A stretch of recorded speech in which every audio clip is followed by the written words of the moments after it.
Bom dia, boa tarde, boa noite. Meu nome é Christian e hoje eu vou expor um tema aqui muito recorrente, tanto no Enem quanto em várias outras provas vestibulares também, que é o epicurismo, que é uma doutrina filosófica, também pode ser chamada de um modo de vida, um modo de viver criado pelo filósofo Epicuro, que também é conhecido como Epicuro de Samos. Ele nasceu ali no século III a.C., ali na Grécia. Tá? Então, quero dar início aqui a essa exposição. Tá bom? E assim, eu queria começar com uma citação muito breve aqui do próprio Epicuro, que é a seguinte: prazer é o primeiro bem, é o começo de toda escolha e de toda aversão.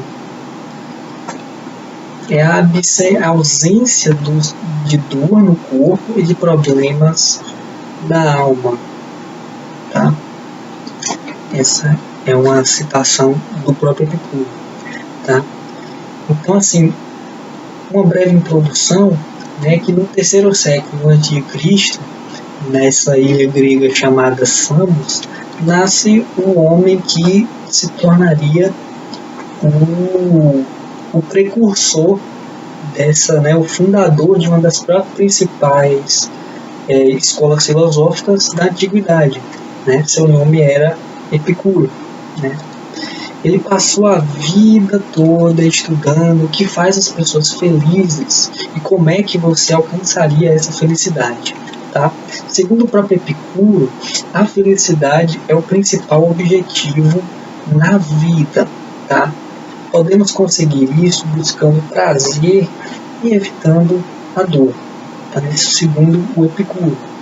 Mas também a gente deve domar os nossos desejos e apreciar as coisas pequenas coisas, aquilo que nós pouco apreciamos no nosso dia a dia. Tá? E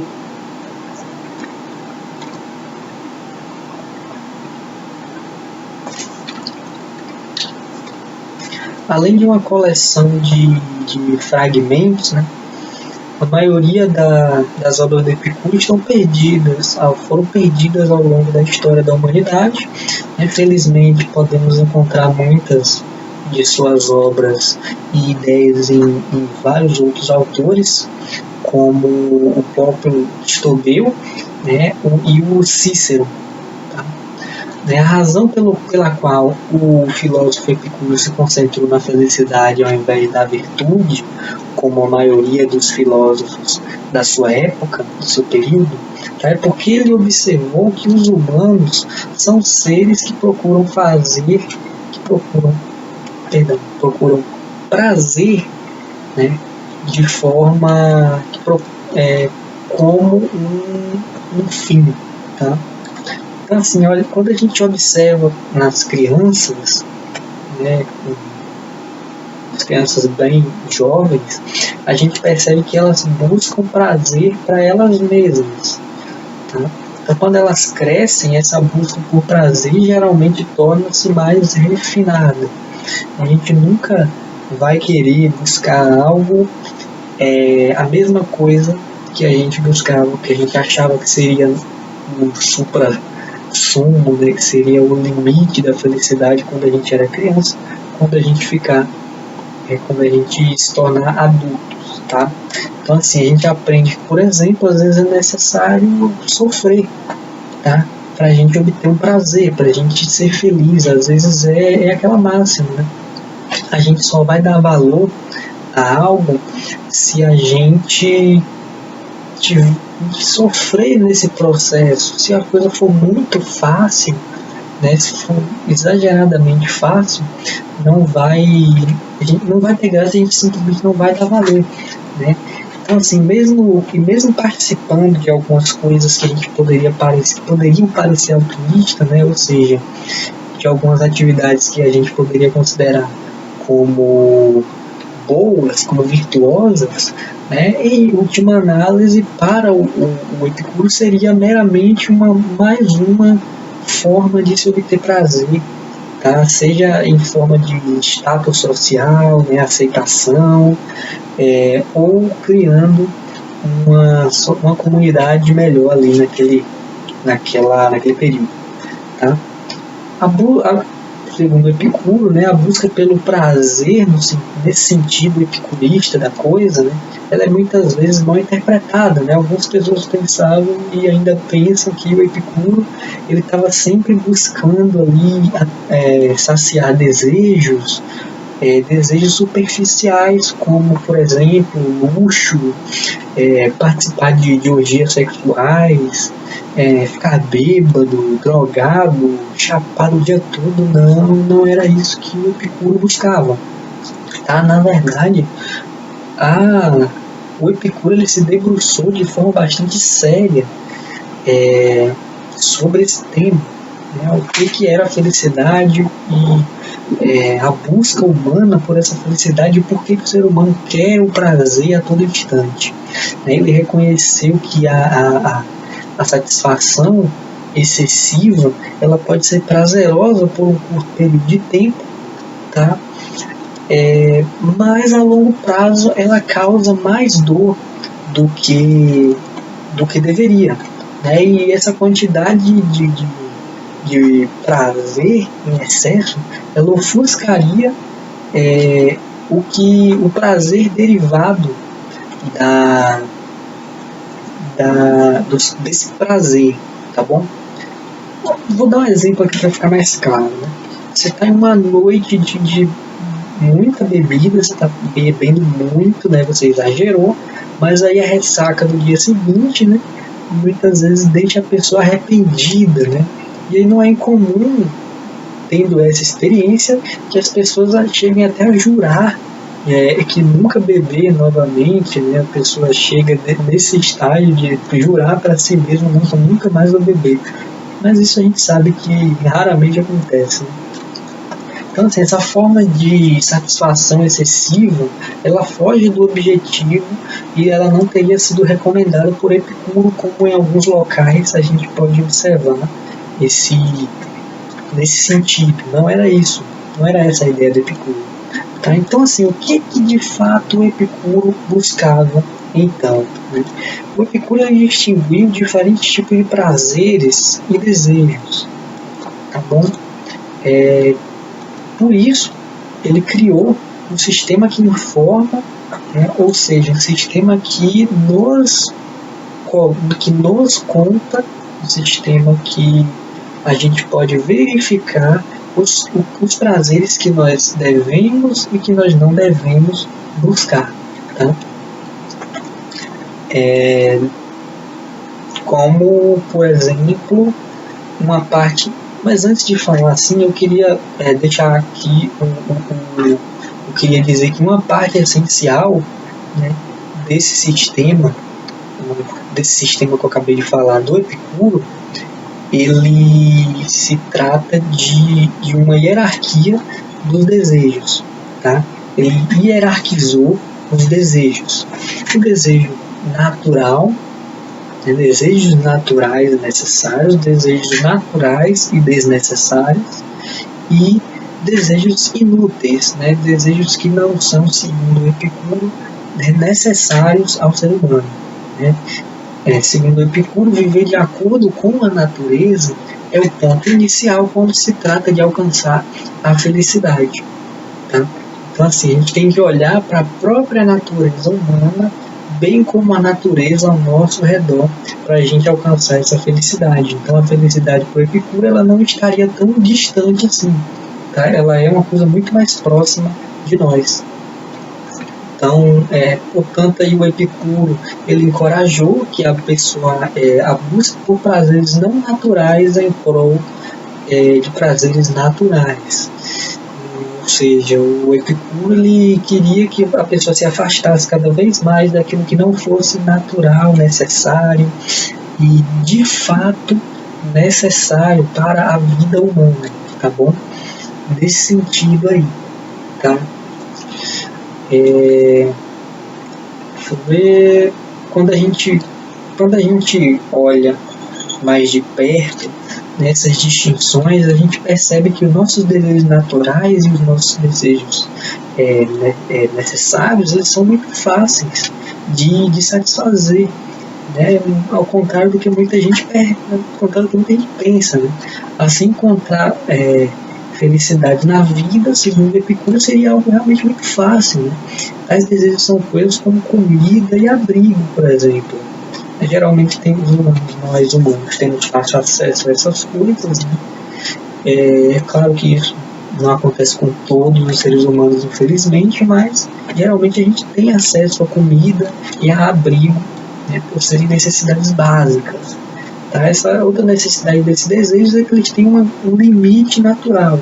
Tá? Por exemplo, após a gente comer uma certa quantidade de comida, a gente fica satisfeito, né? A gente fica satisfeito quando a gente come uma certa quantidade de comida, e a partir desse mecanismo, ele distinguiu dois prazeres, tá? Que é o prazer em movimento e o prazer estático. O prazer em movimento, ele é o ato de comer, propriamente dito. Tá? É o ato de você pegar uma comida e colocar na boca e comer. O prazer estático é o contentamento, né? É a satisfação que a gente sente depois que nós estamos satisfeitos, depois que a gente comeu uma boa refeição, e isso pode ser imensamente agradável para quem está comendo essa boa refeição. Tá? E isso, segundo o Epicuro, seria o desejo estático, o prazer estático, perdão. A ausência de necessidades ou desejos depois de satisfeitos é melhor. Tá? Então, segundo o Epicuro, quando você tem essa ausência dos desejos, depois de você ter essa refeição, essa boa refeição que foi suficiente para te alimentar bem, o Epicuro ele diria que isso daí é um prazer estático, porque ele já é o suficiente para te satisfazer. Tá bom? Por isso que ele viu nos prazeres estáticos o melhor tipo de prazer. E outra coisa que o Epicuro também traz na sua doutrina é que ele enfatizou a importância de socializar, tá? de entender que nós somos seres sociais e que nós precisamos de pessoas e que nós precisamos de amizade. Tá? O Epicuro ele enfatizou muito essa questão da amizade, e assim, quando ele fala de amizade, ele não está colocando como relações românticas, nem nesse sentido, tá? Ele está colocando que muitas dessas relações amorosas, né, muitas vezes elas andam ali meio que paralelas com a infelicidade, né, segundo o Epicuro. Então e ele dá exemplos disso, né, dentro de uma relação amorosa pode acontecer ciúme, possessividade, né, e o próprio tédio do próprio relacionamento ali dentro. Então, assim, ele basicamente praticou o que ele pregou, tá? Ele viveu ali com os seus seguidores, os seus discípulos, num lugar chamado o Jardim, né? Então ele desfrutava nesse local de coisas simples da vida, como pão, vinho suave e às vezes um pote de queijo, tá? Mas, no entanto, né, as nossas sociedades atuais, né, a amizade pode ser muito difícil de encontrar, uma amizade verdadeira, né? Porque, né, os desejos naturais e os necessários são um pouco mais difíceis de satisfazer. Tá? Exemplo disso são alimentos luxuosos, como, por exemplo, carros novos, carros caros e viagens com preços caríssimos para lugares que você não precisaria ir. Né? Geralmente, por exemplo, você não precisa de uma Ferrari para você sair do ponto A para o ponto B. Você simplesmente pode ir, né, andando, caminhando, ou então com um veículo mais em conta, né, com um veículo mais barato. Você não necessariamente precisa de uma Ferrari. para isso, né? Então, esse é só um exemplo, né? A gente não precisa viajar também para o exterior para a gente se divertir, para a gente relaxar. A gente pode simplesmente apreciar isso, né? E a gente não precisa de alimentos caríssimos, né? A gente pode simplesmente se satisfazer com refeições simples, como o próprio Epicuro diz, como água e pão, né? Então, depois, dado esses exemplos, né, existe alguma diferença depois que os nossos desejos se forem, né, depois que os nossos desejos forem satisfeitos, a partir desse contexto, desses exemplos, muito provavelmente o contentamento que sentimos, que vem da erradicação, né, desses desejos, desses prazeres, ele vai ser o mesmo, independente de ser uma coisa mais simples ou uma coisa menos simples. Então, é nesse sentido aí que o Epicuro traz a sua filosofia. Ele traz nesses 3 pilares, tá? Que é a amizade, a vida social, a reflexão da vida, tá? Você precisa refletir acerca da vida, e o prazer e a satisfação do prazer, ela precisa ser moderada. Tá? Tudo precisa ser moderado, tá bom? Esses são os pilares aqui da filosofia do Epicuro. E eu queria trazer, se der tempo, duas questões que eu encontrei do Enem, que ela caiu no Enem de 2018 e o Enem de 2014, e eu queria ver se depois dessa breve explanação aqui que eu dei, se ficaria mais fácil de identificar a resposta dessas questões, né? Eu vou ler aqui as questões e tentem respondê-las. Tá? Eu acho que elas são fáceis, tá bom? Dado isso que eu falei aqui, beleza? Vou ler. A questão Enem 2018, tá, gente? A quem não basta pouco, nada basta. É a frase que é uma citação do Epicuro. A questão é a seguinte: remanescente do período helenístico, a máxima apresentada, essa que eu acabei de ler, valoriza a seguinte virtude: a esperança tida como confiança no porvir, no futuro, né? B. Justiça, interpretada como retidão de caráter. C. Temperança, marcada pelo domínio da vontade. D. Coragem, definida como fortitude na dificuldade. E E. Prudência, caracterizada pelo correto uso da razão. Qual é que vocês acham que é a letra certa dessa questão? Tá bom? E uma outra questão que eu achei no Enem de 2014, que é mais exatamente a questão 24, né? Alguns dos desejos são naturais e necessários, outros naturais e não necessários, outros nem naturais nem necessários, mas nascidos de vã opinião. Os desejos que não nos trazem dor, se não satisfeitos, não são necessários, mas o seu impulso pode ser facilmente desfeito, quando é difícil obter sua satisfação ou parecem geradores de dano. É uma citação do próprio Epicuro. A questão é: no fragmento da obra filosófica de Epicuro, essa que eu acabei de ler, o homem tem como fim a alcançar o prazer moderado e a felicidade. B. Valorizar os deveres e as obrigações sociais. C. Aceitar o sofrimento e rigorismo da vida com resignação. D. Refletir sobre os valores e as normas dadas pela divindade. Ou E. Defender a indiferença e a impossibilidade de se atingir o saber. Tá? Para quem ainda não chutou, a resposta da primeira questão é a letra C, tá? Que é a temperança.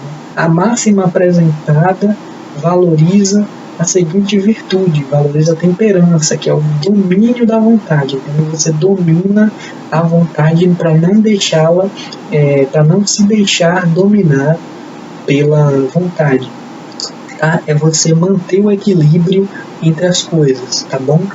E dessa segunda questão que eu li, que alguns desejos são necessários, naturais, né? E o fragmento da obra filosófica de Epicuro, o homem tem como fim, e a resposta é a letra A. Né? Se vocês quiserem, vocês podem voltar ao vídeo, né, que eu leio aí a questão, que é alcançar o prazer moderado e a felicidade. Se você perceber, essa questão ela meio que ajuda a responder a outra, né? Ela meio que se complementa, né? Você tem que ter temperança, tá? Você tem que dominar a sua vontade, você tem que perceber que a sua vontade ela não pode dominar você, ao contrário da coisa, né? Que como é hoje na nossa sociedade consumista, né, a gente muitas vezes deixa a nossa vontade se sobrepor ao nosso próprio domínio, e você tem que alcançar o prazer moderado e a felicidade. É isso que a doutrina epicurista traz para a gente, né, como proposta de vida, como modelo de vida para nós. Então, pessoal, é isso. Eu queria agradecer, antes de tudo aqui, né, a vocês terem tido essa paciência para ver esse vídeo todo aqui, tá bom? E é isso. Até a próxima.